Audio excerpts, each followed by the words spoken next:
And we have our honored guests here, Dr. Hussain Nadim and Ahmed Noorani. And very excited to announce that Sami Hamdi will be joining us later today in this show.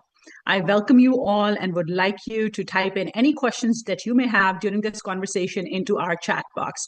Our moderators will be monitoring that and they will help us introduce your questions into our conversation. First Pakistan Global was founded by concerned Pakistani Americans. It's a non-profit grassroots organization that brings together Pakistani Americans diaspora to advocate for human rights, democratic values, and civil liberties in Pakistan. First Pakistan Global gives voice to issues affecting 200 million Pakistanis, emphasizing accountability, justice, and freedom. Just in the last 2 years, we have regularly advocated on Capitol Hill, organizing Days on the Hill, congressional briefings, and policy hearings to engage lawmakers and promote accountability on Pakistan's human rights and democratic crisis. Our work also includes awareness campaigns in the community by doing seminars in the universities and community centers and by our publications in an effort to mobilize the diaspora and human rights organizations. We are right now facing the darkest days in Pakistani history, a country of 250 million people, where majority live below the poverty line with no hope of a successful future. We who are able to create a difference in a meaningful way must strive for democracy, rule of law, and justice for all. We believe in a Pakistan where every institution serves the people, ensuring accountability and civil supremacy. I would like to highlight that our team has been working tirelessly to achieve our goals, and we are grateful to have Dr. Usman Malik as the chair of FPG, whose relentless efforts and sacrifices for Pakistan keep us all motivated. I would like to welcome Dr. Usman, and I would like him to highlight some of our work and what is expected of the diaspora at this time. Dr. Malik. Assalamu alaikum. Thank you so much for having me here. Bismillahirrahmanirrahim. It is truly an honor to join this important discussion at a time when our beloved Pakistan stands at a moral and constitutional crossroads. As president of First Pakistan Global, I want to make one thing clear, that what we are doing is not politics. It is real activism. It is our moral responsibility. It is our ethical duty and a shared belief that silence in the face of injustice is complicity. We are standing against tyranny, against oppression, and for the fundamental rights of our people so they can live in dignity, freedom, and truth. Our movement is rooted in values, principles, justice, truth, and that's what gives it purity and power. Over the last 3 years, we have witnessed the worst kind of fascism in Pakistan. We have witnessed how the people, they have been tortured, how the people, they have been abducted. And we see a united, conscious, and mobilized Pakistani American diaspora that has transformed this grief into governance, pain into this vibrant policy, and emotions into effective advocacy. Through unity, discipline, and persistent engagement with our lawmakers, this community has become a democratic force in Washington, a movement that works with heart and soul for 250 million silenced and oppressed people back home in Pakistan. Our single point agenda and support for the oppressed people of Pakistan is we want to restore true democracy and civilian supremacy. We want military that it must stay within its constitutional role. They should follow their duty oath. There should be no political interference. There should be no manipulation, and there should be no extensions. We just want to make sure that the Constitution of Pakistan should be respected. If Pakistan's institution truly believe in discipline, meritocracy, and constitutionalism, then there must be a natural course of correction. And that begins with General Asim Munir's completing his 3-year tenure and stepping down in November and providing an opportunity for the course correction where the democracy can be restored and where the human rights can be respected. This is not personal, it's about restoring balance, it's restoring, protecting institutional credibility, and upholding the rule of law. No individual, however powerful they are, they should ever hold an entire institution or a nation hostage to their personal ambitions. I would like to add a couple of more things to people back home and our diaspora here, that you have proven that distance does not dilute patriotism. Your voice has become Pakistan's conscience abroad. Your advocacy has opened doors in Congress. They have shaped the legislation and they have amplified the unheard voices of millions. Yes, what we have seen recently with certain developments, there is some despair. But let me say this, hope is stronger than fear. When the human rights and civilian supremacy are restored, Pakistan, inshallah, will re-emerge as the progressive, democratic, and peaceful nation it was always meant to be.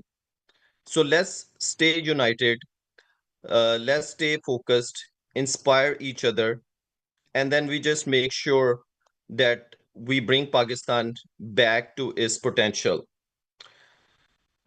Because this movement is not about one person, this is not about a party, this is about the soul of Pakistan. And we truly believe that with the will of Allah subhanahu wa ta'ala, and that the people will prevail, justice will return, and Pakistan will rise again. What we need support from the diaspora. We have a couple of bills in the Congress right now. There is House Resolution 2311, Pakistan Democracy Act. Support that one. There is a new bill, which is HR 5271. We need support on that bill as well. So call your congressmen, call your senators, and ask them to co-sponsor that bill. There is an NDA amendment, which is part of the NDA bill. Call your senators and make sure they approve that. And in the markup, they can reduce the number of days which required to implement that legislation. We are holding another congressional briefing on 21st of October at Congress about the illegal incarceration of former Prime Minister Imran Khan, all political prisoners, and about the transnational repression incidents which are victimizing pro-democracy activists. So we also want you guys to call your congressmen and senators to become part of this briefing, and that's how we can change the future legislative process in US. So please support all of our efforts. Please stay hopeful and optimistic and positive, and inshallah, the result will come with the true freedom of the Pakistani nation who are living under oppression for last 3 years. Back to you, Dr. Sarah. Thank you, Usman.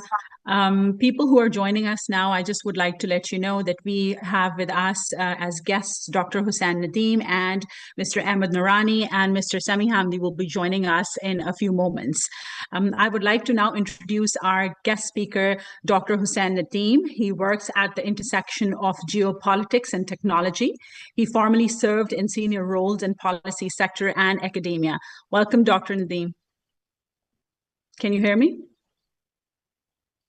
Yeah, I can hear you. Thank you. Pleasure to be here. Good to have you here. So, Dr. Nadim, you've argued that Imran Khan's imprisonment is tied to a broader global plan, as we have seen in the delayed release of Commonwealth report on Pakistan's elections and the EU report still pending. Can you kindly expand on that? What do you mean by this in regards to also continued imprisonment of Imran Khan? Thank you, Saira. First, Pakistan Global. It's my pleasure to be here. I'm going to straight get into the main argument, which is essentially the fact that there has been a sort of I would say a realization since October 7th and before that in the Ukrainian war as well, that the international order after the World War II was perhaps, was never really changed. So this whole concept of post-colonization, there is no post in the colonization. The colonization is still very much there. The imperialism is still very much there. Only the tools of engagement and the faces have changed. So if you look at in terms of our parts of the world, Southeast Asia, South Asia, Middle East, what really replaced the British Empire, the Raj, was not really the democracy or the independence of the individuals or the liberties. It was a new form of colonialism, which was essentially led by bureaucratic institutions, military institutions, and the feudal aristocracy of Pakistan. At some point, a lot of these individuals realized that the British were running this part of the world, this massive population, in a very effective way. So one of the messages and tweets that I recently did, which got a lot of traction, was the fact that we think of colonization as something which is an event done by those white dudes from outside. We don't realize that colonization is actually a practice that can be learned and perfected by the very much people that look like you, eat like you, talk like you, pray like you, but they're essentially not you. So in that sense, when you look at the situation where Pakistan is right now for the past 77 years, and tied that to Imran Khan, any of the leaders in this part of the world, or be it Africa, Middle East, and elsewhere, that will try to collide with the mainstream narratives that are there on identifying what is what and what is the reality, they will more or less they will have the same kind of a result. So the status quo powers are deep, strong, they're domestic, and they're also very much plugged into the international system. So most of the time they will not bother whether what government is here and all. But I mean, what the truth is, what the reality is, that the governments have been toppled over. The regime changes have happened for as small as bananas, by the way. The UFC and the whole Nicaragua, the case of the Americans intervening to change the regime for something as small as bananas. So some if that sort is there. Then what happened in the Ukraine war and the requirement of Pakistan to be part of that, to be part of the Western Bloc to provide 155 shells, and then onwards, where Imran Khan has a very, I would say, powerful voice and a very specific voice in terms of where Pakistan should be on the Middle East, specifically the issue of Gaza. So he does not really fit the greater politics that is at play, the geopolitics. Now, one reason is, Pakistan's ruling elite is very geopolitical obsessed. The ruling elite cannot fix economy. They cannot do basic stuff, governance, health sector, education sector. Instead, what they do is that they play camp. Russia is coming, so we want to be part of you, or we can solve your problems with the Chinese. So that's essentially the elite's way of doing work, that we are ready to sell, just tell us what you want. So in that way, the regimes that have low sovereignty, the regimes that are not serving their national interest, naturally become more appetizing, and more there's more incentive to actually stake in those regimes, which we are seeing right now. And that explains why Imran Khan continues to be in the prison cell, is because there's no real incentive of the BBCs, the CNNs, and the people that back them to actually work for his release. But because a very simple question is, what can Imran Khan really offer them on a couple of these main issues? Will Imran Khan provide the Pakistan military to wage wars in Afghanistan? That's not going to happen. Will Imran Khan allow them to accept Israel? Let's say, if that is on the card. I think it's all going to be the same thing that they're going to be getting. So in that sense, if you're like a geopolitical leader in the US, elsewhere, you would look at Imran Khan and you're probably going to be like that. Maybe it's a good idea that he's still in prison. So there's a geopolitical angle, and then naturally, I don't want to discount the fact that there are domestic angles as well, where you have an institution that has always wanted to have a supremacy on the narratives. So they will always fight against the Bhuttos, Zulfikar Ali Bhutto specifically, or anyone who challenged their mainstream narrative. Then you also have local level politics, which is very much embedded into the localized version of real estate and all of that. So anyone who challenges that status quo as well, they will always be fought by. So there are, in a way, if I have to sum it up and conclude, there are layers of struggles that are there, and the forces are there that are working in against Imran Khan, which starts from the domestic, the national, and at the global. Now, when all of these get aligned, that is where you see a problem where Imran Khan continues to be in the prison cell. Now, I'll also make a prediction using this platform. When exactly are things going to work better for him? So if this is the framework that I'm using, where the domestic, the national, and the international are aligned to put Imran Khan in the prison cell, then actually the rupture between these three forces is going to be the one where you have to check whether these milestones are happening. So if, let's say, the issue of Gaza is resolved, the Ukraine war is resolved, then it opens up a space where the geopolitics doesn't really serve the national and the domestic interest. So there will be a misalignment over there. And those are certain ruptures that can actually allow Imran Khan to be better position, and there will be a lot more concern from the human rights watches and others to talk about Imran Khan's season. I'll stop at that. Thank you. So just as a follow-up, the world machinery works on dollar. So the warmongers, the machinery that generates the equipment for war, I don't think that in any near future they're going to allow us to step away from war. So even if it's not Ukraine war, we'll find some other war in some similar region. So then, one continues to think that how are we going to take the next step? When are we going to get there where we will have that room to breathe and to create that difference that we are hoping for?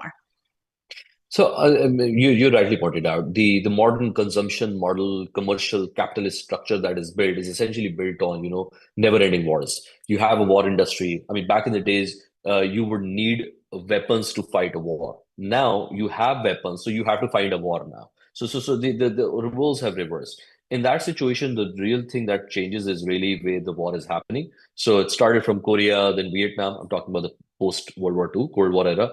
Korea, Vietnam, then Afghanistan, all the way to South America, the Middle East, and elsewhere. So the only space that gets created is whether, the global superpowers are not looking at you. Now, unfortunately, what the ruling political military regime in Pakistan is doing, which is extremely dangerous in my opinion, is it is allowing Pakistan to become the next spot for proxy wars.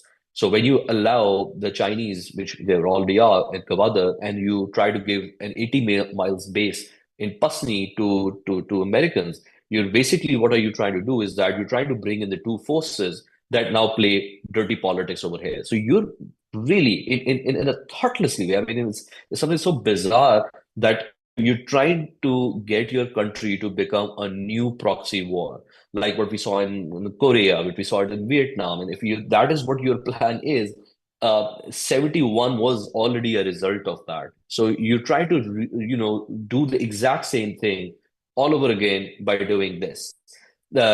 We can almost predict with 100% certainty what is going to happen if you allow these kind of things to take place. And there is ample data that already exists on how the militarization, the militancy, extremism is getting funded in these parts of the world, and that is partly because you've played geopolitics at both at the systemic level and also at the regional level, where you had the Sunni Shia politics being played, the Saudi Iranian money being pumped into Pakistan, and that completely changed the whole dynamics of the sectarian issues in Pakistan in the 80s and the 90s.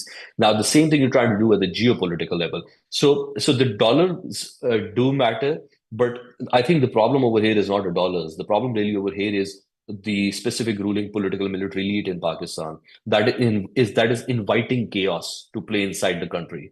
And how do they stand to benefit out of that?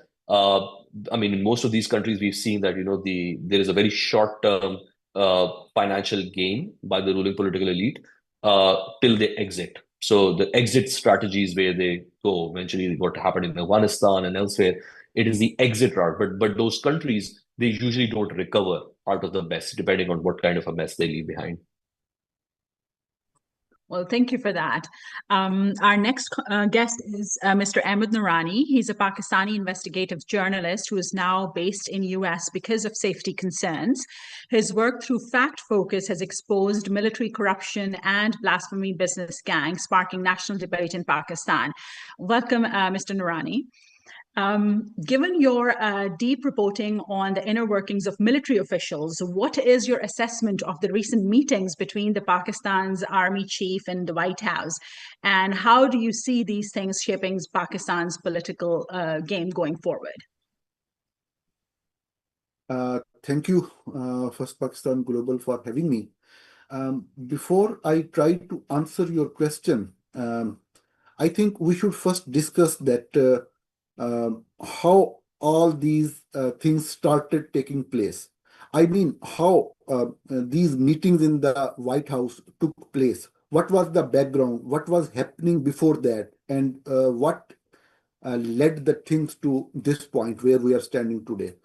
So basically, we all know that Pakistan's de facto ruler is the army chief, and the army chief was facing legitimacy questions back at home, and there was a huge opposition in the country because of the rigging of 2024 February 24 general elections and killing of protesters at multiple times. Keeping all this in view, different democracy activists started lobbying and trying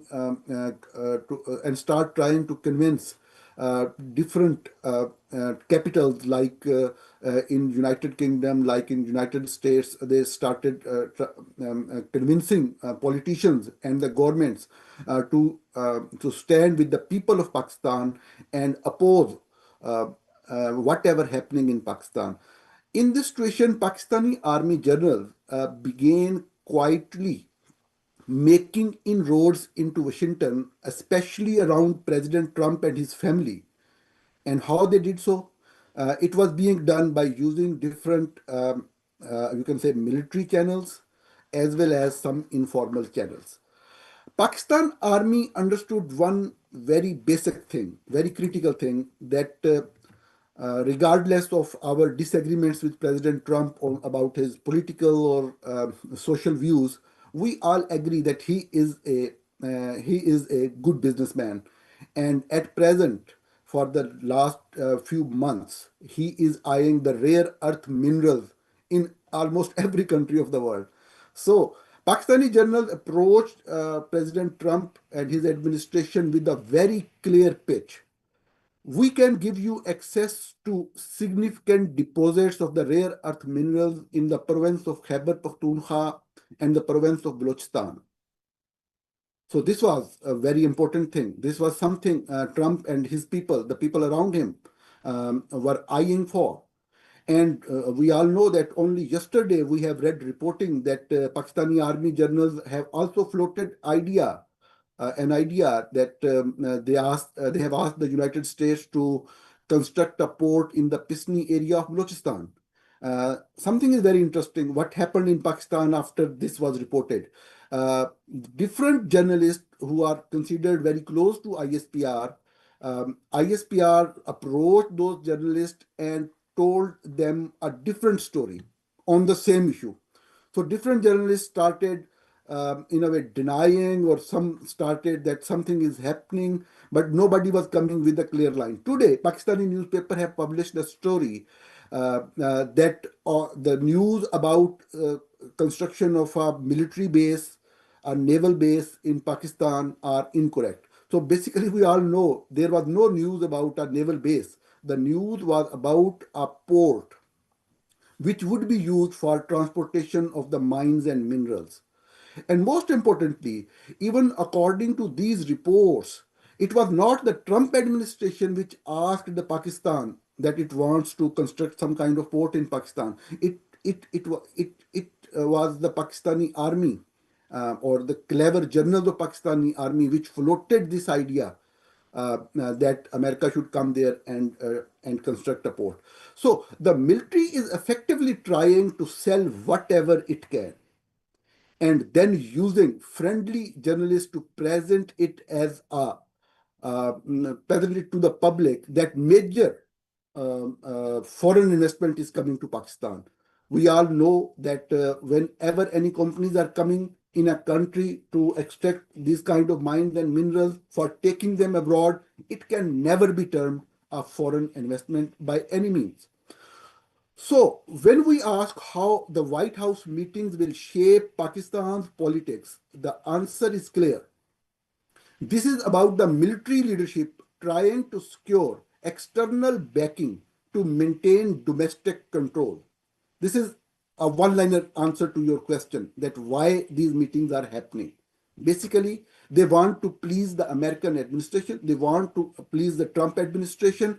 And in return, what they want the backing of the most powerful capital of the world so that they can continue whatever they are doing inside Pakistan. And what they are doing in Pakistan is just suppressing the people of Pakistan. The current army chief's legitimacy is already under question. By law, his term ends on November 28 after a few months. Yet he shows no signs of wanting to step aside. In exchange for giving Washington what it wants, the rare earth access, the port facilities, the regional cooperation, Pakistan's journals hope that US will back their narrative on Balochistan and turn a blind eye to the repression at home.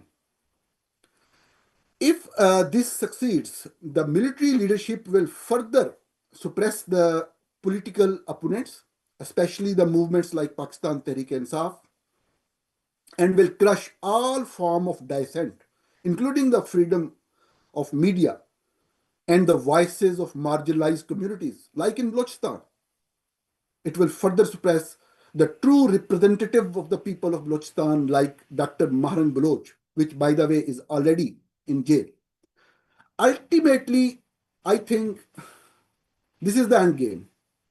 To consolidate complete control over Pakistan's politics, its resources, and its people with the tacit support of the most powerful country in the world. Whether they succeed or whether the people of Pakistan will resist this trajectory, only time will tell. But I will answer your question this way, that this is the direction these meetings are meant to go. Thank you. Thank you very much. I just want to remind the audience that Mr. Sami Hamdani will be joining us in perhaps another 5 minutes. He's running just a little bit behind, but will be with us very shortly. Thank you so much for your answer, Mr. Noorani. It makes me wonder, like, since the beginning of Pakistan, this has been happening. And with all the intelligence that these governments are receiving, do they not understand that without the backing of Pakistani people, none of these deals or, assignments will actually have a conclusion, a positive conclusion? So one wonders what's the, missing link here? Like, the military can sell as much as they want and they can bring up a good case for the White House. But does the White House not see that, everything that China has been investing in Pakistan for so many years, but nothing can actually get concluded unless the Pakistani people are supporting that? And now, in the last 3 years, I think the Pakistani voices of Pakistani people and the diaspora are so loud, and we're very clear, and we're educating them. But I would imagine their own investigation should also tell them, hey, listen, you really need to kind of stand behind the people rather than what the military is offering you. So what are your thoughts there? That what's the missing connection? In fact, whatever you are talking is rational. It makes sense. But unfortunately, the real happenings, the history is different. The United States of America, the Washington, D.C., always stood behind the powerful military dictators of Pakistan.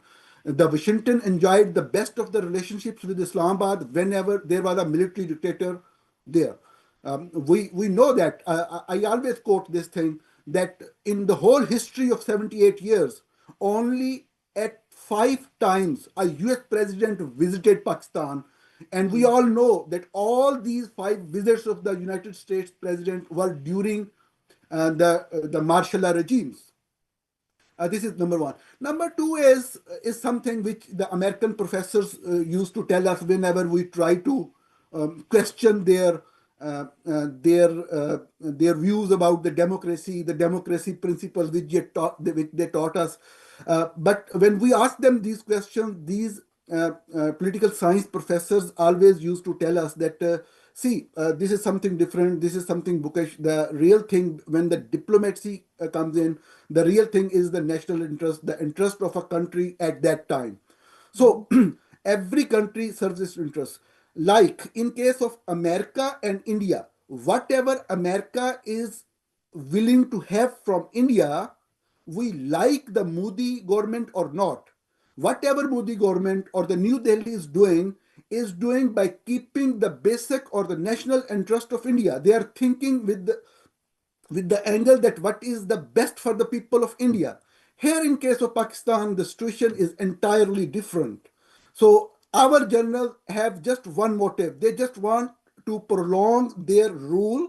They just want to continue ruling the country with their brutal power, with their brutal force. They just want to get away whatever they have done by rigging elections, by killing countless people, by doing whatever they have done, by attacking the houses, by entering into the houses of the people. They know how the backlash will come whenever their grip on the power will be loosened. So the only thing that they need is to please the administration in America. Your question is very academic, and it is based on some principles, but we know that these kind of principles are not followed when we are just following the interests.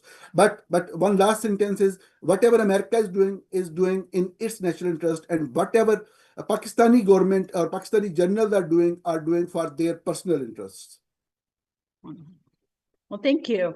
We have a question from the chat, and I guess, ask this question from Mr. Nadim. The question is, what role people of Pakistan can play to better their future? It's a big question. It's a very generic question. What can they? I mean, depending on who's asking. I think I mean, I'll bring it in the context of the conversation about, overall as Pakistani society and all. I think the first and most important thing is to not normalize, never be okay with what's happening. The human response to tyranny, to violence and torture is to quickly adapt to it and try to normalize it, that aise to hota hi hai. This is how things are. I think the first and more important thing is to never be able to normalize this thing, accept and acknowledge that this is wrong. The second part is, at any layer of wherever you can, the most important part is to be able to resist this, to find a way to mount up a pressure against this through words, through tweets, through street power, through whatever means possible. Because when we talk about dictators, when we talk about tyrannical systems, their whole purpose and their whole end point is to create a new normal. And that is exactly what, as Noorani Sahib was talking about, is that they pitch it to the foreign audience as well. That look, we may not be that popular in Pakistan, but we don't have any serious, agitation against us. There is no any serious protest against us. Because when you look at the state departments or the intelligence agencies here in the US and elsewhere, they have basic markers that are looking at. And the markers are basically how much these people are out on the streets, what level of chaos and violence is there. So they were looking at Sri Lanka, they looked at Bangladesh, they looked at Nepal, and there were certain markers that were there. In Pakistan, those markers were very much present in the start on November 24th and in the elections. But unfortunately, I mean, the way the power is structured over there, I think at some point the opposition political party, specifically PTI, it perhaps decided that it's going to go the other way around with this. I don't want to comment too much on this, but I think that's a simple answer to this is that do not normalize what's happening. It is wrong. It is unholy. And stuff like this should never become a new normal for the country. Absolutely. And I think one great thing that has come out of all of this madness is that at least the Pakistani people, especially the Punjabis, I think from other provinces, we had seen people rising and saying the same things, but the Punjabis finally have woken up. And more importantly, that the diaspora has woken up, and, they're understanding that they need to get involved in politics. They understand they need to bring about their point to the legislators. So hopefully we can, or at least our children can, see a better Pakistan. Mr. Noorani, I would have a question for you. This is also from the audience, and they had asked, how do one deal with feeling of distress and hopelessness in the current situation when we've been trying now for many years and the change is not very obvious? So basically, one answer is what just Dr. Hussain Nadim said, that we should never compromise with all this, whatever is going on, and we should not allow it to become a normal. The other thing is, obviously, if I used some different words, we have to say something wrong as wrong, and we should always continue our struggle for the good. So if we are not able to come outside of our houses and protest against the tyranny, against the military dictatorship, we should be doing whatever is possible for us. As Dr. Hussain just rightly said, that we can protest by using any medium. The voice should be raised at all costs. Only this is the way forward. This is the thing which can ultimately help us getting out of this kind of situation. The silence is never a remedy or never an answer. Unfortunately, majority of our people are silent or have been made silent through atrocities, through economic hardships or whatever. But we see a silence. We have very recently seen how the people living in the area of Azad Jammu and Kashmir, which was subjected to worst ever, you can say, situation over the years. They were being controlled and run by the junior ISI officers in almost all administrative levels, and they were deprived of many of their rights. And ultimately, when they have see, what is the right? What are the basic rights? The most basic right is to have representation. Like during the last 78 years, we have never given the right of representation to the people of Balochistan. Always the ISI has appointed MPAs in the Balochistan Assembly. Similarly, in the case of Azad Kashmir Assembly, we know that 12 people are elected from within the areas of Punjab or other than Azad Kashmir, and which are obviously selected by the ISI and the military. And the governments are made or governments are sent home by using those 12 people. So basically, you are not giving them the right of representation. So this was one of the most basic rights, which is, by the way, which is still not given to them, and a committee is made or whatever. So the answer to question that how we can come out of this situation is just continue a struggle in whatever form you can. Really. Dr. Usman, I would also ask you the same question. But before I do that, I think, one personal thing that I feel is that I think that I do not want to leave this world by just having lived my life. So we should try to create a difference in whatever meaningful way we can, which should definitely be beyond just living our lives. So I think that's one important point for me personally. But Dr. Usman, of course, we have these conversations, and you are always so positive and always focused on, what can be done next. So please share your experience and your thoughts. I think one important thing, I also want to ask this question to Dr. Hussain as well. I think when we discuss these things, and for the diaspora and the people of Pakistan, that in this world there are two domains, like human domains and then the domain of Allah Subhanahu wa Taala.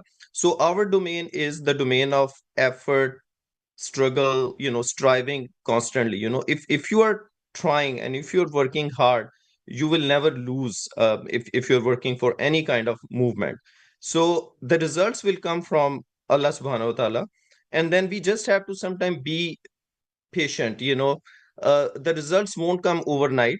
Sometimes you are sacrificing all this time and effort, and then your next generation or our grandchildren, they will see the fruits of this struggle. So we want to create a platform or a movement where is going to make some positive changes for the coming generation. So we don't have to be mean that we are just looking to change for ourselves. Is for the future generations.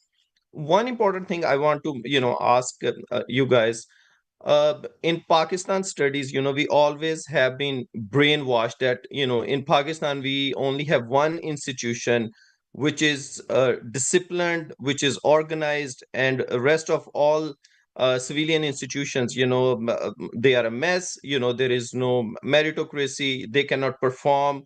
They do not have the potential. But in reality, we think it's just a myth. If you dissect all these things, if you go back 70 years, you see if this is the most organized and disciplined institution, Ayub Khan, he came in, one dictator ruled for so many years. Then same thing happened again with Ziaul Haq. Then is Pervez Musharraf. And then Bajwa, he stayed, got an extension and stayed for so long. Kayani did the same. So now if we see that there is no a kind of accountability in the institution, it doesn't look like they are organized and disciplined, because one person comes in and he takes over the whole institution. Then where is the structure, where is the discipline, where is the organization of the institution? So how we been like fooled with this narrative? And how Dr. Hussain, you will elaborate this point. And again, now we're seeing that we've been fooled again with another possibility of extension and personal specific legislation. It's the same thing. If the parliament right now sitting in Pakistan, they are like Form 47 government, and they extend their rule for another 15 years. They would say, okay, we are in power, make a legislation, and we will be in government till 2035. So when you are in power, you cannot make a legislation or a person specific legislation to benefit yourself. This is against the fundamental democratic principles. So I want to hear from you guys, and Dr. Nadim, if you can start with. I think there are a couple of different elements over here. And there is no one thing that, attributes to what the problem really is. But I'll talk about two things. One is, the initial part that you talked about, that, you have to put in an effort and all of that. I agree with you on that part. Look, sometimes the way our corporatization of culture and politics has been, we tend to believe that outcomes are the most important things. That's actually not true. You do good things, or you take the right political positions because they're the right thing to do in their own self. You don't do them because of an outcome that will be right. The outcome of, the political struggles. And I'm a student of history. I study history. I even write a book about that as well. The outcomes of political and social change take decades to come. And then sometimes the people who lead those efforts, their grandchildren and their children end up seeing, the outcomes of that. So the reason why you do good, and you should do good, is because of the action on its own right, not because it will have a good or bad outcome later on. So that's the first thing and basic principle of, any kind of a political activism, that you do it because it's a right thing to do, not because what kind of an outcome it will deliver or not. Because a lot of times political activists get disheartened. Things are not working in our favor. Trump didn't tweet, this didn't happen, and blah, blah, blah. So, things are bad. No, you're not doing this because things had to happen the way you want them to happen. You're doing it because that's the only thing to really do. So that's one point I wanted to clarify. The second point is related to, the institution itself. I have a more scientific way of looking at this situation, the way the institution works, and it has to do with the overall overarch changes that are coming in, and one of those being the fact that the modern nation state, the very concept itself, has essentially collapsed in many opinions. And in places where it was a region like South Asia, which was had too many invasions, then too many foreign rurals, then too many tribes, too many ethnicities, to artificially create a Western style of nation state, which emerged out of Westphalian state order, try to force it in this part of the world as some nation state. That was never going to work anyway. Now, the problem is that the nation state is an artificial construct. Humans thought about it in Europe because at that period of Europeans' political and historical context, it was going to work.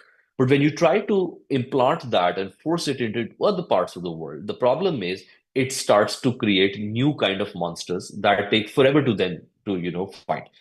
What we're facing right now since 1947 is that we've replaced the office of the crown which was the British Raj, the Queen and the kings and all of that. And one institution, particular in Pakistan, who had the ability to do it, became that institution of crown. So above the politics. If you look at the Pakistan's army of thinking, they believe that they're above the politics. They've always believed that. And then they intervene when the children are fighting. They want to make sure that, they're all sorted out, which is one of the reasons that the people for a very long time have actually loved and respected the army, because they always saw the army as, above it all, and then entering into the system to make sure that things are, the Nawaz Sharifs and the Zardaris are sorted out. And people would be very happy every time they would kick out Nawaz or Zardari. The problem is that over the years, the institution has also changed. The same institution wasn't there in the 1950s, in the 60s, and the 70s. The 50s and the 60s, the EU era, if you look at the entire post-colonial world, there was emergence of, different journals taking over from Southeast Asia all the way to the Middle East, Egypt.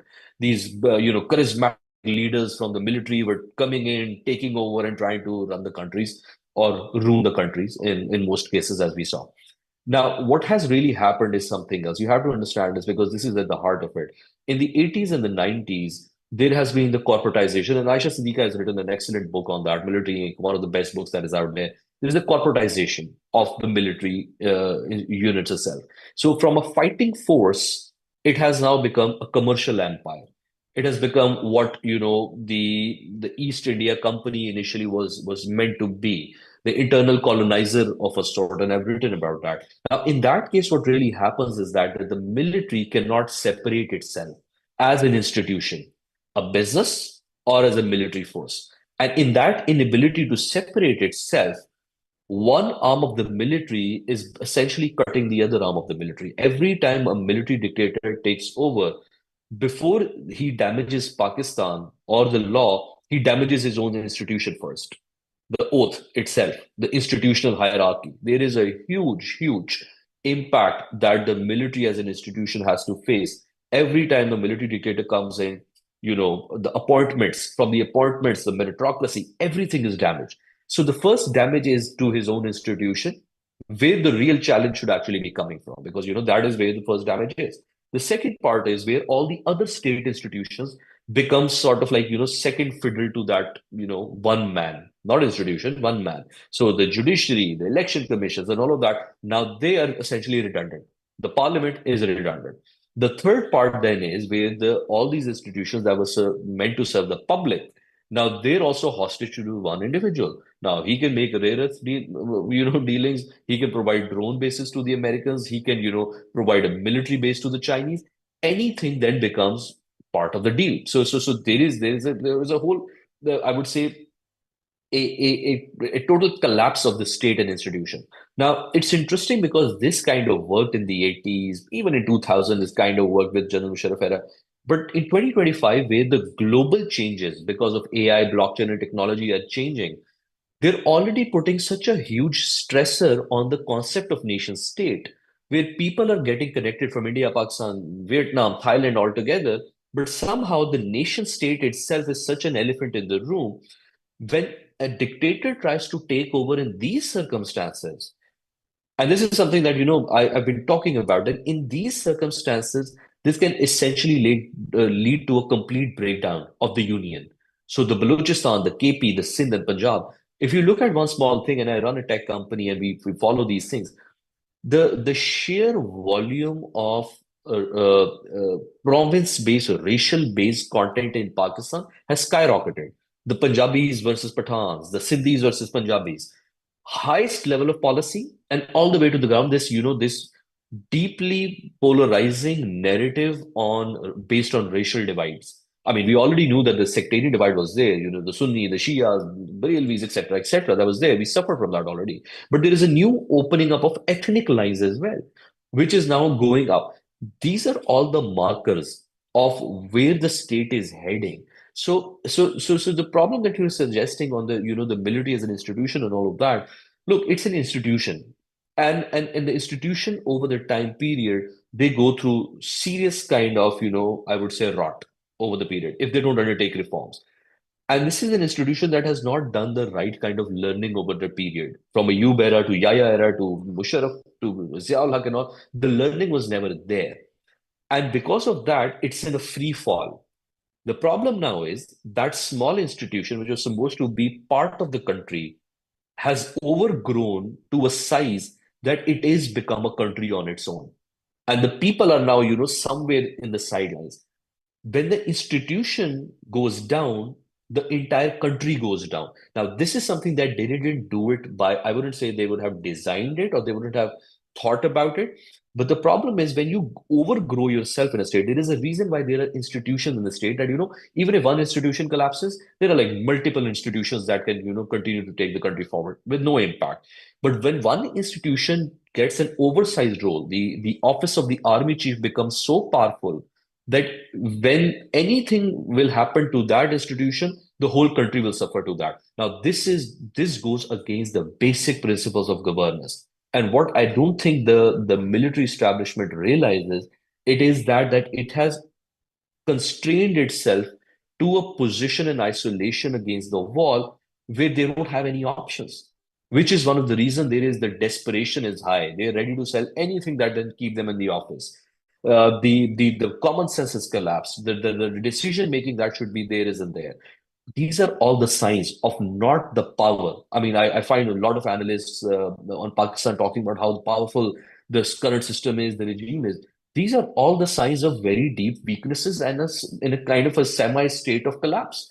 I don't think a powerful regime would require to cut down on the censorships, the this and that. These are all the signs of a regime that is on the tail end of its collapse. Now, when is that tail end going to happen, and when is that going to collapse to happen? So a lot of people ask me, that's already underway. One by one, portion by portion, we've seen that happening.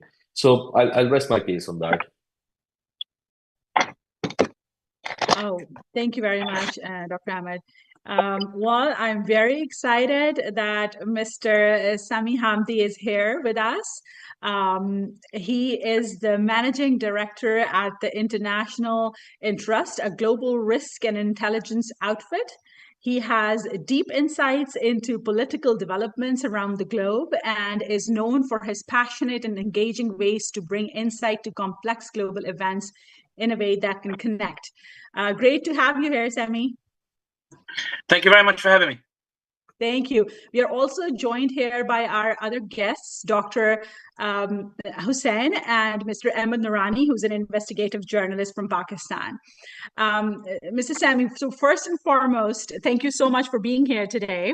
The first question that I would like to ask you is that regarding Pakistan is that in 2022, the regime change that removed Imran Khan and consequently his illegal incarceration. Let me just settle down. No, you can take your time, settle down, and then I'll ask the question whenever you're ready. No, I'm ready. Ready? Okay, perfect. Okay, so my first question for you is that the 2022 regime change that removed Imran Khan and led to his illegal incarceration now for over 780 days in a death cell, which is widely seen as engineered by the Pakistani military and backed by outside powers. How do you assess Pakistan's trajectory since then? First of all, thank you very much for having me, and thank you to everybody who's to my co-panelists and to everybody who's tuning in. I think that what's abundantly clear is it's important to emphasize the crux of the issue that plagues Pakistan today with regards to this crisis related to Imran Khan, which is that Imran Khan is in prison primarily to prevent the Pakistanis from choosing their own leader. The reason Imran Khan is in prison at the moment is because there is a genuine fear from those in the establishment, from those who are in power today, that if Pakistanis are allowed to choose, they will not choose the ones ruling Pakistan today. They might choose Imran Khan. There is a concern not that they will vote for him, but that they might vote for him, and therefore, given that there is no way to control the way in which Pakistanis might vote, let us deny the choice to the Pakistanis and let us impose on the Pakistanis what is good for them rather than allowing the Pakistanis to choose. In other words, it's an issue of the social contract. There is a saying that Imran Khan said, which was actually quite powerful in the sense that when he said, they're not after me, they're after you, I'm just standing in the way. The point being, the target here is not so much Imran Khan as much as it is the Pakistani people. And the reason why I start with this framework is when you look at the trajectory of Pakistan, it's been overwhelmingly about how do I placate the Pakistani people? How do I get money to placate the Pakistani people? How do I make them forget about a possible alternative? What concessions can I make to Gulf states to get more money? What concessions can I make to Donald Trump, whether it's proposing a Nobel Peace Prize or the like, in order to get more money, not to necessarily use for the development of Pakistan, but in order to find a way to get the Pakistanis to be quiet and to go back to their homes and to stop trying to choose who rules Pakistan, to get them to stop being people of dignity and freedom and instead be sheep that I shepherd, in which I tell them what they can and cannot do, and therefore they accept it because there's a trade-off, rights in exchange for some sort of comfort. This is the crux of the issue. Pakistan's foreign policy today is not governed by Pakistan's actual interests as a nation. It's governed by how does an establishment placate the Pakistani people. And as a result, it means that Pakistan is missing golden opportunities. One of those examples is, so you will remember that when Pakistan had an engagement with India and those Pakistani planes, they downed those Indian jets. Pakistan had a chance for everybody to celebrate Pakistan's capabilities. But people struggle to do so because of the nature in which that social contract takes place in Pakistan. Pakistan struggled to capitalize on it, nor was it able to invest the resources to capitalize on the sudden attention that's taking place in Pakistan. Instead, people are noticing the opposite. Instead of strength, they are now comparing, and this will be hard for a Pakistani or indeed hard for a Muslim to hear, that when Trump imposed tariffs on Modi, Modi said to Trump, I'm not somebody you can bully around. I'll go to the Shanghai Cooperation Council. I'll make a deal with the Chinese until you learn to treat me better. That's in contrast to Pakistani representatives going to Washington, offering Nobel Peace Prize, offering jewels, offering all these different offers, just so that they can win enough US support, not necessarily to advance Pakistan's foreign interests, but for Washington to accept this government in Pakistan, meaning the legitimacy they seek is not from the Pakistani people. The legitimacy they seek is from Washington. Whereas Modi's India believes he's so secure in his domestic legitimacy, however controversial that is, that he can turn around and say, I'm going to go to Shanghai to Xi Jinping, and you can do whatever it is that you want to do until you treat me better. Pakistan's ability to assert its independence with dignity is compromised by the insistence of a government to seek international legitimacy at the expense of domestic legitimacy. It's pursuing international recognition because it cannot seek that recognition from its own people. And you can imagine all that money being spent, whether it's in lobbying, all that money being spent that could be spent to develop Pakistan. Since Imran Khan's incarceration, since the decision to overturn the ruling of the Supreme Court with regards to the commissioner of the Punjab region after PTI shocked everybody in the landslide elections in Punjab after Imran Khan was taken down, since the subversion of the judicial process where the Supreme Court is opened up at midnight in order to try to remove Imran Khan in a vote of no confidence, since the usurpation of the rule of law, since the usurpation and the deployment of government resources against the Pakistani people instead of for the Pakistani people, you can see that Pakistan's interests are now being compromised, whereby even in this military NATO-style security agreement with Saudi Arabia has less to do with actual security, and it's more about putting Pakistan in a difficult situation with the US, whereby people want access to Chinese weapons without upsetting the US, and they are trying to go via Pakistan, putting Pakistan in a position whereby it could bring down the anger of the US on it if it hands over those Chinese weapons, but it needs money so badly, it's willing to take that risk. The point that I'm saying is, we're no longer talking about a Pakistani state. We're talking about an establishment that is wrestling with its own people and seeking outside help to win over the people that it was supposed to represent. And that's why I agree with the statement when Imran Khan said, it's not about him specifically. It's about what he represents.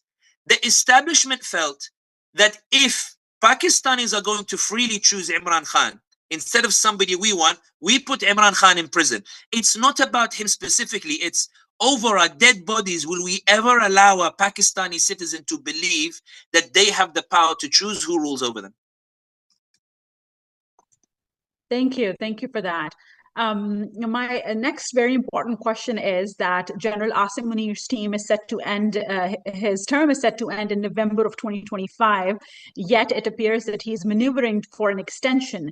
And given Pakistan's history with the leaders like Musharraf and Bajwa, how do person-specific extensions erode military professionalism and then fuel the constitutional breakdown? Furthermore, we have seen in our neighboring countries like in Nepal and Bangladesh that they have faced upheavals, but Pakistan's repression is far greater and much more severe. So what trajectory do you foresee for Pakistan in the near future, considering this cycle? I think what's important to note is that Ibn Khaldun, the famous Islamic historian, famously said that oppression is what destroys civilization. Even if you're looking at Allama Iqbal's poetry, it's all about that the states are built on justice and they collapse with regards to injustice. The belief of Asim Munir and Bajwa is that the Pakistanis are jahala, they don't understand, they are ignorant. We know better, we know what's good for them. Do not allow these ignorant Pakistanis to decide. Imran Khan's crime that made Bajwa and Asim Munir move to depose him was not anything major with regards to elections. It was that Imran Khan decided to intervene in terms of choosing who should be the chief of staff of the army and who should be the head of the intelligence. Something that the UK Prime Minister has the right to do. Something that the US President has the right to do. Something that French President Macron has the right to do. Something that in any democratic state, the elected head of state is entitled to do. Bajwa considered it such a crime that they mobilized in order to remove him, because from their perspective, how dare a prime minister chosen from the Pakistani people, how dare Pakistanis choose who should be the head of the army or who should be the intelligence chief? The offense was, how dare this is the issue with regards to Pakistan. It's a belittling of the Pakistani people that they are supposed to rule. If you follow it in this framework, when Asim Munir now maneuvers for a new term, he's maneuvering for a new term, not on the basis of working for the Pakistani people, but trying to secure it and impose it on the Pakistani people. How can I wrestle and subjugate them in a way whereby they will have no choice but to follow me? Where the scenes of Zaman Park don't repeat themselves again, when security forces try to arrest Imran Khan, but I can't get through the masses of people. How do I make sure that people never again dare to oppose me? And that's the danger here. What's happening in that maneuvering is that what's being done is, how do I subjugate the Pakistani people? And as a result of that, that ends up eroding the institutions. It's a rewriting of the social contract. It means that you go towards this sort of dictatorship that eventually means that people get poorer, economic situation gets worse. Your foreign policy, you're no longer able to focus on it because 90% of your bandwidth is focused on the Pakistani people. Kashmir, you end up losing out to Modi when he imposes direct rule now on half of Kashmir, not because Modi is powerful, but because Pakistani army is distracted by trying to subjugate the Pakistanis. It has no time to focus on India or on Kashmir or on any of these places. For all of the talk about downing those Indian jets, which is something that I am glad that Pakistan at least has those capabilities, it hasn't translated in reversing direct rule of India in half of Kashmir. It hasn't resulted in any movement in Kashmir, meaning that hard power is limited because it cannot be translated to diplomatic power, because the Pakistani army doesn't have the bandwidth or resources remaining after it spends it on subjugating the Pakistani people. And here's what inevitably happens. Here's the sunnah of history. The sunnah of history is the oppression rises. People start to get upset. The oppression gets worse. People start to demand more dignity. The oppression gets worse. People start to demand a better way of life. Then there's more repression and more oppression, until you have either a situation like Bangladesh, whereby you have that the ruler is forced to flee and forced to go to India of all places, as opposed to fleeing anywhere else, as opposed to Dubai or some of these other places. You have a situation where the nation collapses. You have a situation of chaos. You have a situation where international powers then sweep in, either to carve up your state or either to dictate the future of your state. And all of a sudden, not only did the military dictators, not only were they unable to win, but the Pakistanis also lost their stake in dictating their future as well. In the belief that you knew better than the Pakistani people, you not only lost yourself, you lost all of Pakistan, which is still, to be honest, you know, sometimes some of my friends, they say my father is older than Pakistan. We forget Pakistan is a new nation. We forget that it's not a nation that's been there for centuries. It's still a baby nation. It's still a nation that is emerging. It's still a nation trying to find its feet. We assume it will always be there, but history shows that nations rise and nations fall. And the common denominator is that oppression. And I think the greatest risk is, Asim Munir believes that as long as Washington is on board, and as long as he presents himself as a potential proxy for US interests, and as long as he dances between China and between America, as long as he's able to sort of walk on that tightrope, then he will be allowed to stay in power. The point is, he's not looking for support from the Pakistani people. He's looking at from international support. And those governments in the region and in the world that relied on international support over their people, every single one of them collapsed. And every single one of those countries was plunged into civil war. Very good. Thank you so much. I totally agree with this. I think the concept of just making us feel like you're so little and you don't matter, has impacted us Pakistanis for the last 70 plus years. And I think the great thing is that in the last few years, there has been an awakening. All of us have woken up that we thought that this military institution is the best institution and the only institution that can actually think. But now the Pakistanis have started to realize, no, we can think and we can make the decision. So I've wonderfully said. So hopefully our continued awakening and efforts can lead to a better Pakistan. One of the questions that the audience has asked a lot is, I think after all of these efforts, there is a feeling of distress and perhaps some hopelessness. So people are asking, how do we deal with those feelings? I think that one of the strange things about questions such as this, about the feelings of hopelessness, is that the sunnah of the oppressor is always to lose. There is no case in history where the oppressor ends up winning. The oppressed is always the one that ends up winning. The reality is that whether you look at it over the past 100 years, whether you look at, for example, authoritarian regimes in the Middle East. My father is from Tunisia. I remember a time going to Tunisia where we used to say the walls have ears. Ben Ali disappeared. The regime fell. Mubarak's regime fell.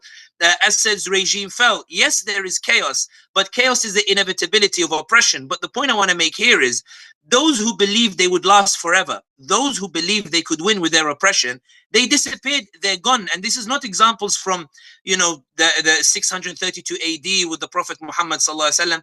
It's not examples from 1400s or 1500s. It's not stories of the Mughals and Babur and these other, it's stories from the past, 20, 30 years.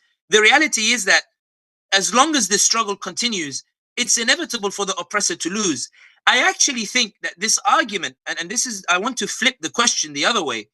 One of the reasons Imran Khan ended up getting arrested is the tactic of the establishment was that, okay, we're struggling against the Pakistani people. Pakistani people are on the streets. Pakistani people are insisting that they choose who should rule. Pakistanis are defying us in the elections. Even when we try to rig the elections, Imran Khan from prison, PTI are still making gains.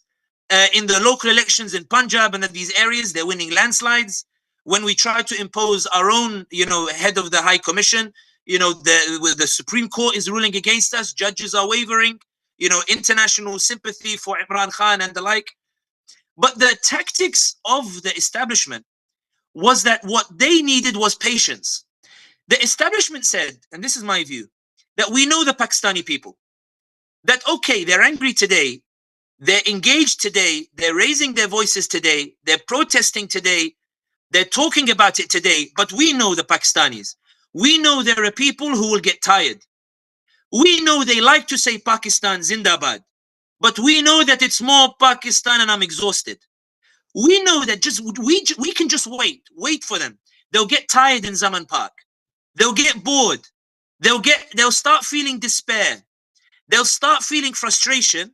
And then they'll start to go home. We can wait. Establishment, we can wait. We know that as the Pakistanis will go home. The Prophet Muhammad sallallahu alaihi wasallam famously said, that, you know, one day the ummah will become like the foam of the sea because their hearts will be afflicted with wahan, love of comfort, and they resent sacrifice. We know these are people of wahan. These aren't like, for example, Zionists, who everything is for the Israeli cause. These aren't like, you know, the Americans, everything is for American interest. These are people who are poor, they'll get tired, and no matter how noble the cause, at the end of the day, material means they will go home and they'll swallow it and they'll accept the status quo. The reason why I say it this way is, your question is precisely the gamble that the establishment has made. It's the gamble they made in order to arrest Imran Khan. I can't arrest him today in Zaman Park. I can't arrest him the following week. I can't arrest him in 6 months. But in 1 year, when half of them go home, in 1 year, when people get tired and go back to their home, that's when I'll get him. The moment they get tired, the moment they get frustrated. I can't touch Imran Khan when people are in the streets. I can't touch him when people keep talking about him. I can't get rid of this issue when people keep talking about Imran Khan and he keeps making these statements. But if I'm patient and I wait, then eventually there'll be a Zoom call where somebody asks Sami and says, how do we deal with our tiredness? How do we deal with our frustration and fatigue? That's when the establishment says, that's when I know I'm winning. Because establishment doesn't get tired in subjugating Pakistan. They don't get tired in the way that they plan in order to maintain their power. They're not getting tired in the way they deploy media. They don't get tired in the way they spend money on lobbying. The oppressor is not getting tired. It's the oppressed who is getting tired. And that's why I'm very scared of such questions, because it reflects exactly the gamble. As long as people keep going, as long as they keep moving, the establishment cannot rest. The oppressors cannot rest. But if the people go home, if they get tired, if they get frustrated, if they choose to be like Yunus alayhi salam, who when he went to his people, he got tired and so he left, and Allah subhanahu wa ta'ala ended up punishing him for it, telling him, why did you leave midway through? Why did you give up? And he ends up being swallowed by a whale. If people decide in the end that they're tired and they choose to go home, it's not that they were defeated. It's that they found it within themselves to accept the oppressive status quo. And that's where the saying goes, you get the rulers you deserve. It's not that Asim Munir reflects the Pakistani who wants to be free. It's that Asim Munir is a reflection of how far you're willing to go for justice. And it's a reflection that when you saw the price that was needed to pay, I'm not talking anything violent, I'm saying protesting, using the means at your disposal and raising awareness, you got tired and you decided to go home. So Asim Munir ended up staying in position. He's an accurate reflection of your commitment to justice. Wonderful. Thank you very much. On the same question, when we look at Khan's incarceration, what do you think is the single most alarming legal violation that the international audience should focus on? I mean, there are plenty, but what do you think should be the most alarming? I think that the treatment of Imran Khan in prison is against international law, whether it's the limited visits that he gets, whether it's the limited access to medical treatment, whether it's his inability to communicate with the world at large, whether it's the solitary confinement that he's been put under, whether it's the extent, the length of time he's been in prison without a proper court case, without the right of appeal, without the right to go through the court system again and be afforded a route through which he can achieve his justice peacefully through judiciary. He's being denied due process. And this is what I meant earlier. It's not about Imran Khan specifically. It's about what it represents. The Pakistani establishment could just choose to fight Imran Khan in the elections. Let the Pakistanis choose. If you believe you can convince the Pakistanis to win, you have the state in your hands. Do elections, let him come out. Let the Pakistanis choose that they don't want Imran Khan and go and rule as you wish. Let the Pakistanis decide. Give the guy due process. Let go through the courts. And if you have evidence, show that evidence. Don't just throw 250, 300 charges hoping something will stick. Give that due process. And I think that should be the focus. The focus is not necessarily, in my opinion, that Imran Khan has the right to rule. It's that Imran Khan is entitled to participate in elections and is entitled to a judicial process. Afford him those process and let the Pakistanis and the judges decide. Why do you insist on imposing if you believe that you have the evidence? Why do you insist on imposing if you believe the Pakistani people are with you? Allow due process. Preserve the integrity of the state. Preserve the institution of the state. Preserve the dream of Allama Iqbal and these others. Allow due process. And I think if you focus on this part, it helps you avoid being seen as partisan. And also, it's a legitimate request. Just let him be tried fairly. Absolutely. And I think this is a very, very valid point. And I think when the elections were held, Pakistani people came out and they showed what they wanted. And the establishment is clearly concerned that if they allow the elections to happen in a meaningful and, legitimate way, people will speak up and they will rise. And that's their fear. It has become a business. So nobody, I think, unfortunately, in power and who's making a lot of money wants to let go of their power and their wealth by letting just justice prevail. So one most very important question is, we Pakistani diaspora has been working tirelessly, and as we are a brand new nation and we are very brand new diaspora into this struggle, where we have realized what is happening. So the last 3 years, of course, we've tried to educate the legislators. We've been very involved. We do publications. We talk to people. But in the DC area, our interactions with the legislators are the most important. But I think one very important question for you is, how can diaspora, which is still fragmented, can globally, Pakistani diaspora can globally come together, and how can they be most impactful? And what does success look like to them? How would it look like? I think you've hit the nail on the head. It's about raising awareness for Pakistan and letting people understand what's going on in Pakistan. And I don't think it's just about American legislators. One of the things that Pakistan is really keen on preserving is its status in the Ummah as well. It's its status in the Muslim world, is its ability to draw on that money. Shehbaz Sharif, as much as he's gone to Washington, he's also gone to Ankara, Turkey. He's also gone to Riyadh, Saudi Arabia. And the reason that Asim Munir sends him there, and I say sends him because it appears in Pakistan that Asim Munir has renegotiated the position whereby his position is greater than that of the Prime Minister. When you see him standing next to Donald Trump, he breaks all protocol. Shehbaz Sharif looks like the aide and Asim Munir looks like the president. But in any case, I think that when they go to Riyadh and Turkey, it's because they're aware that while the Americans might be a valuable ally, we need to be careful how the Ummah sees us. We need to be careful how the Muslim world sees us. We need to be careful how Erdogan sees us. We need to be careful about how the Muslim world will see us too, indicating that for Asim Munir, there is a threat that could emerge if the public opinion of the Muslim world also turns against Pakistan, because that could affect the way Erdogan treats Pakistan. That affects the way bin Salman treats Pakistan. It affects the way Anwar Ibrahim treats Pakistan. The number one people who go to Pakistan are not Americans. They are Muslims who bring with them the money, who bring with them the tourism, who bring with them the basic essences of the economic industry. America may give aid and may give some security agreements, but the money that flows into the economy does not come from America. It comes from that Muslim world as well. The point being is that while you're lobbying those legislators as well, it's also important to reconnect Pakistan to the Ummah's consciousness, to the Muslim world's consciousness as well, whereby they are able to talk about Pakistan as if it's their own country. I always give the example. We say that Israel is bombing 7 Arab countries or 7 Muslim countries. As far as Israel is concerned, they're not bombing 7 Muslim countries. They're bombing one Ummah. They're bombing one people, one group who belong to the Prophet Muhammad sallallahu alaihi wasallam. It's important to try to get ordinary Muslims to speak about Pakistan. I give you one more example.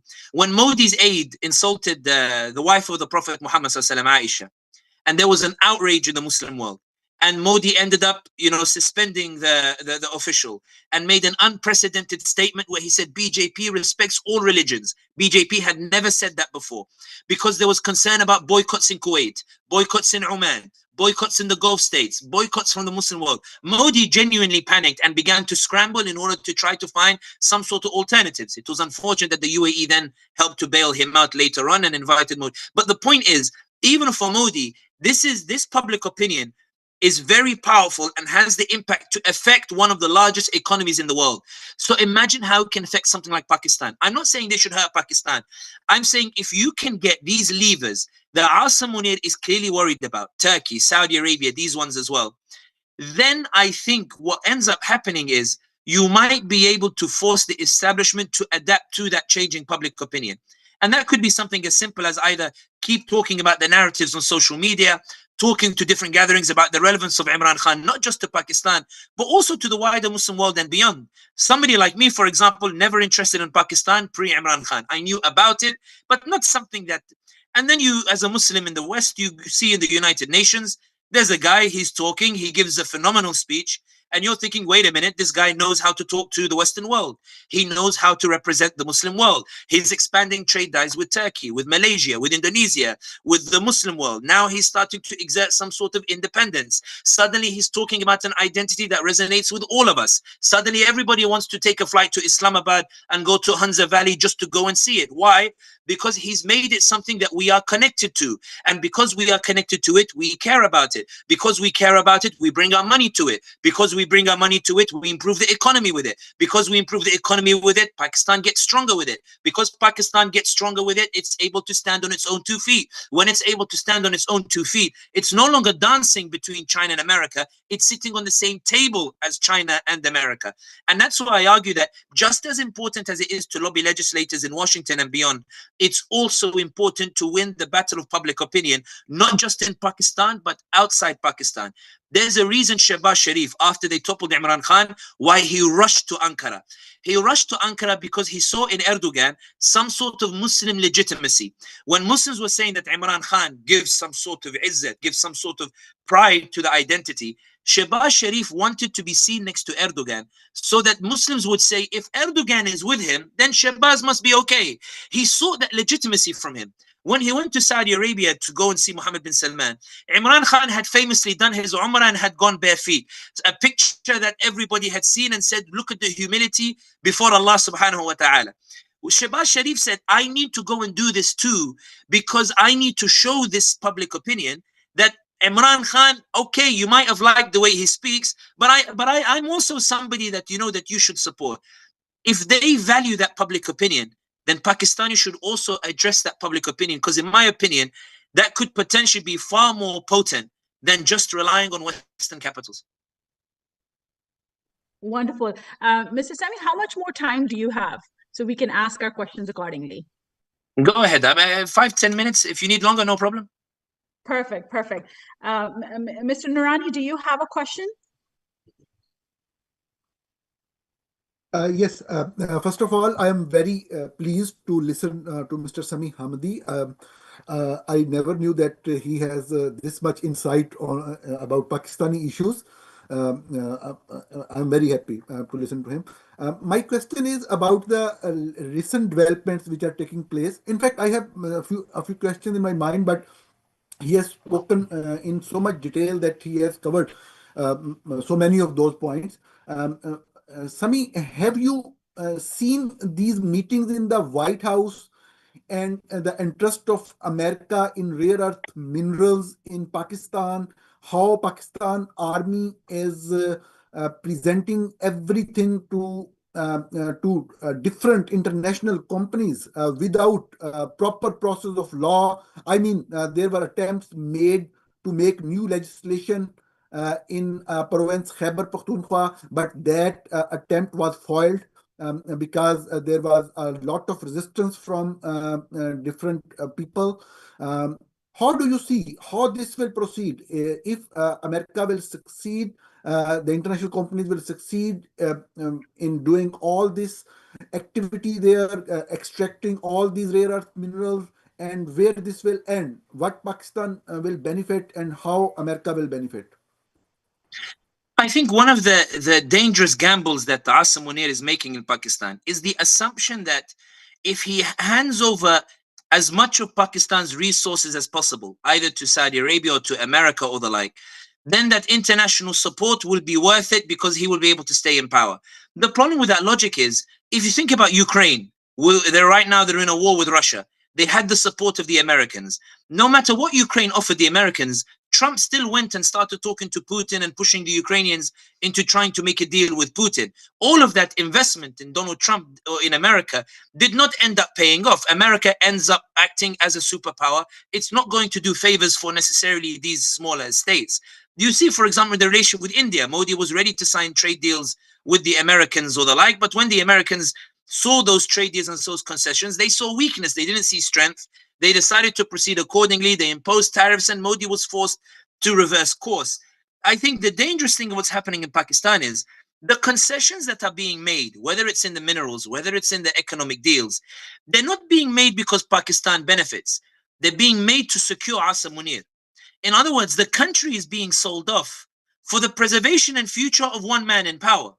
And that's why the negotiations that are taking place, they're not taking place in Pakistan's national interest. Now, let's suppose that Asim Munir doesn't have his way and something happens. How does a new government go to Donald Trump and say that, listen, this deal was not in Pakistan's interest? America's not going to let you get out of that deal. Now you're trapped. You're stuck into that deal. If you go to the Saudis and you say this deal was made for Asim Munir, we want to renegotiate the deal to something that benefits Pakistan, you can't get out of that deal. Otherwise, you'll be plunged into an economic crisis. When you need support on Kashmir, but US and China are negotiating a deal, it doesn't matter how many jewels you give Donald Trump in the White House. Donald Trump is going to consider, how can I make a deal with Xi Jinping? Or how can I make a deal with Modi? Or how can I separate Modi and China? How can I separate Russia and China?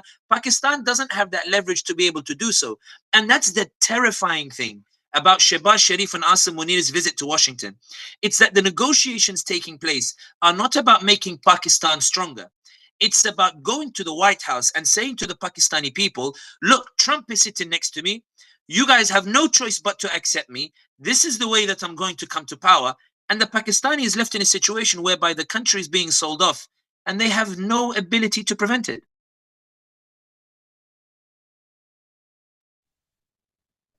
Thank you. Dr. Osman, you're next. Yeah, thank you, Mr. Sami. Really appreciate your deep insight into this issue. I think today is the 73rd birthday of former Prime Minister Imran Khan, who is illegally incarcerated for more than 785 days. And, as you mentioned, I think he has done, his job of educating people and giving them that ideology, what was followed by the founding fathers of Pakistan. You mentioned Iqbal and then Qaid-e-Azam. They wanted to create a sovereign state where the rule of law prevail, where the army has a role of protecting the borders. So now since we are just the activists, we are not politicians, we are doing this, we believe that this is a divine responsibility to stand against injustice, in any form of injustice.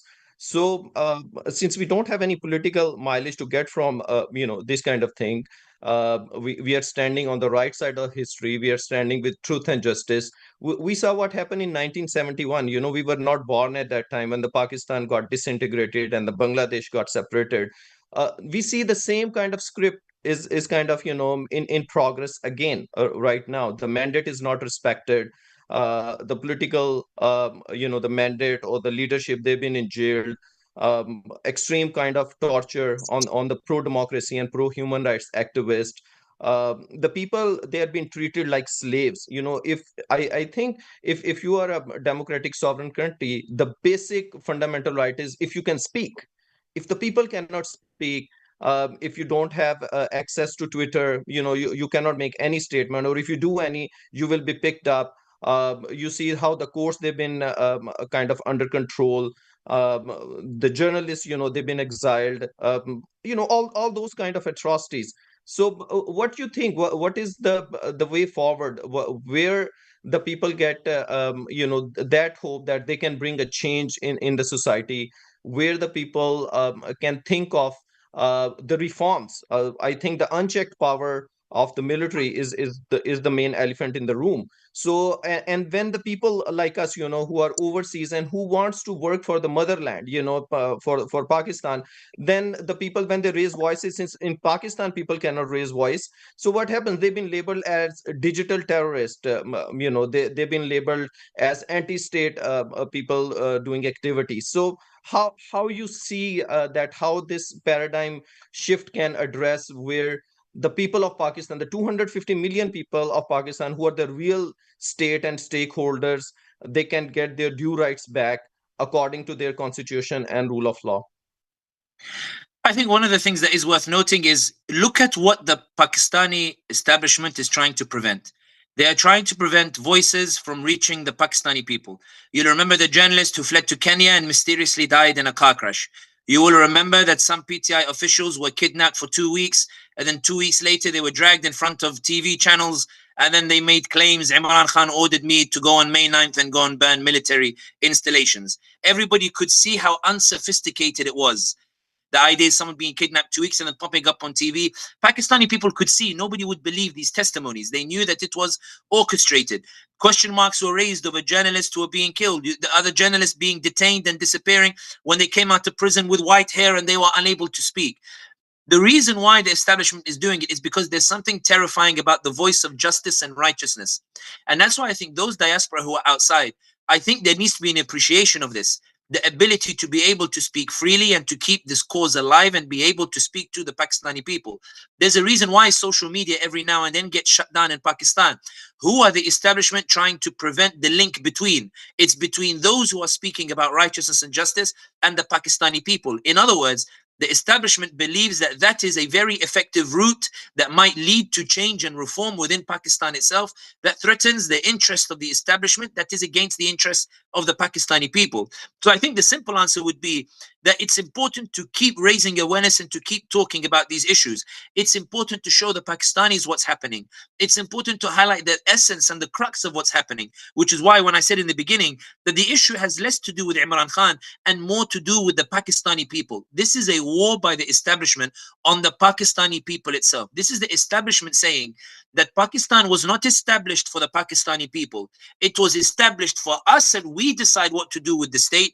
And you are simply data and tools that we use in order to benefit the interest of the establishment. It is the Pakistani people who are being targeted over here. And that's why I think for the diaspora, it's about insisting on this narrative, which is the real narrative, which is the truth of what's happening in that Pakistan. This, or ordinary Pakistanis, my fellow Muslim brothers and sisters, my fellow Pakistanis, the reality is that you are a people on which the establishment has gone to war against. But a better world does exist. It doesn't need to keep going like this. Syrians never believed that Bashar al-Assad in Syria would collapse. Bashar al-Assad ended up collapsing. I'm not saying Pakistan should go through a civil war. I'm saying that dictators and authoritarians, they don't last. There's an interesting phrase on the palace in Kuwait. Whenever an emir enters, it says that if rulership lasted, it would never have been passed to you. An indication that a status quo doesn't last.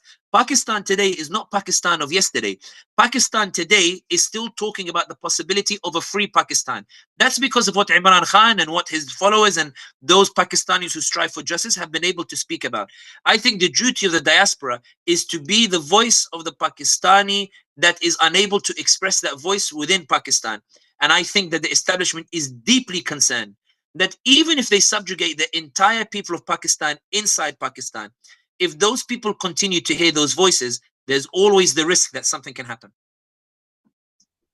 Thank you. Thank you very much. Mr. Hamdi, now from First Pakistan Global, I think we are approaching an end of our conversation, and I wanted to thank you.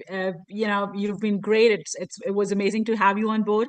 I also want to, and I would like to ask a final question before we end, but I would like to thank Mr. Noorani and Mr. Nadim who had to leave. Mr. Hamdi, one important question is, what would be your final message for the people of Pakistan? And if you have anything else to add at the end, I would really appreciate it. But thank you so much for being here. I think my message to Pakistanis is a simple one. Oppression doesn't last. As long as people keep moving, oppression will always lose. The oppressor doesn't sleep well at night because the oppressor has to keep deploying resources to keep the oppressed from securing their rights. As long as people keep moving, as long as they keep protesting, as long as they keep raising their voices, the oppressor never gets sleep. And anybody who reads history will see that it's always inevitable for the oppressor to fall. That promise is guaranteed. Allah subhanahu wa ta'ala will always give justice in that regard. The question for the Pakistani is, what do you have that can help you to keep moving? Keep raising your voices, keep speaking about these issues, and you don't know what the world looks like tomorrow. The world is not the same as it was yesterday. A status quo does not last. And it's also, and the final thing I will say is this, this is not a war on Imran Khan. This is a war on the Pakistani people. Imran Khan is just the guy who was standing in the way. He was just the vehicle that people were trying to use in order to express their frustration with the establishment. And they bought into the vision that he presented that maybe Pakistan does belong to the Pakistani people. That was considered so haram by the establishment that they threw him in prison and began to persecute those who insisted on a free Pakistan. The choice of the Pakistani is very simple. Do you want to live as a slave to the establishment, or is it possible that Pakistan for once can actually be free? And the reason why I say this as a non-Pakistani Muslim is because I believe that a free Pakistan shakes the entire ummah. I believe a free Pakistan causes a domino effect in the rest of the ummah. I believe a free Pakistan changes the world. I believe it changes the whole global dynamics.